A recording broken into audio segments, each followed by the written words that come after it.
ससाहेब चैवंदी छोड़गी। सदगुरुदेव संत रामपाल जी महाराज कहते हैं, धरती पर अवतार पुस्तक में अपने विचार व्यक्त करते हैं।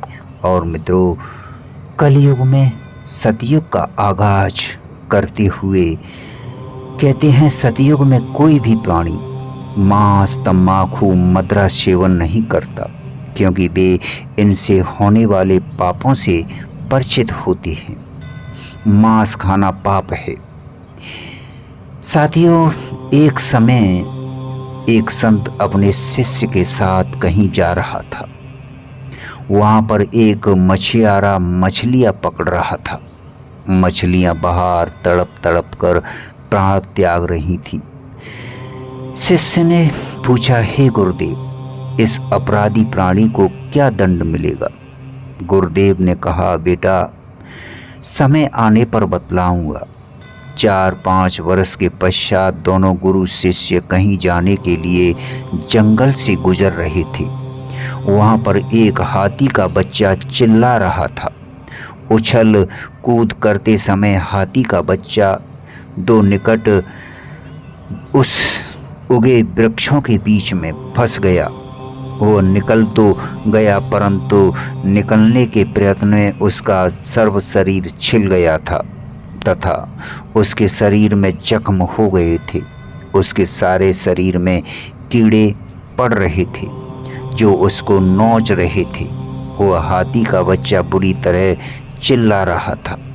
शिष्य ने गुरुजी से पूछा कि हे गुरुदेव, ये प्राणी कौन से पाप का दंड भोग रहा है?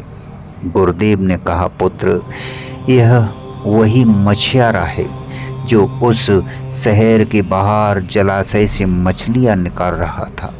मित्रों, सदगुरुदेव संत रामपाल जी महाराज कहते हैं, मदिरा शराब पीना कितना पाप है। साथियों, शराब पीने वाले को 70 जन्म कुत्ते के भोगने पड़ते हैं। शरीर में मल मूत्र खाता पीता रहता है। अन्य कष्ट भी बहुत सारे भोगने पड़ते हैं तथा शराब शरीर में भी बहुत हानि करती है। शरीर के 4 महत्वपूर्ण अंग होते हैं, फेफड़े, लीवर, गुर्दे तथा हृदय। शराब इन चारों को क्षति पहुंचाती है।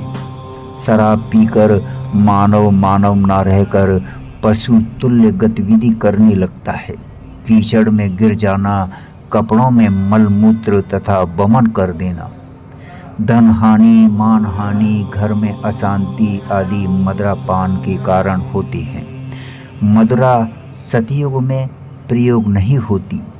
सतयुग में सर्व मानव परमात्मा के विधान से परिचित होते हैं, जिस कारण सुख का जीवन व्यतीत करते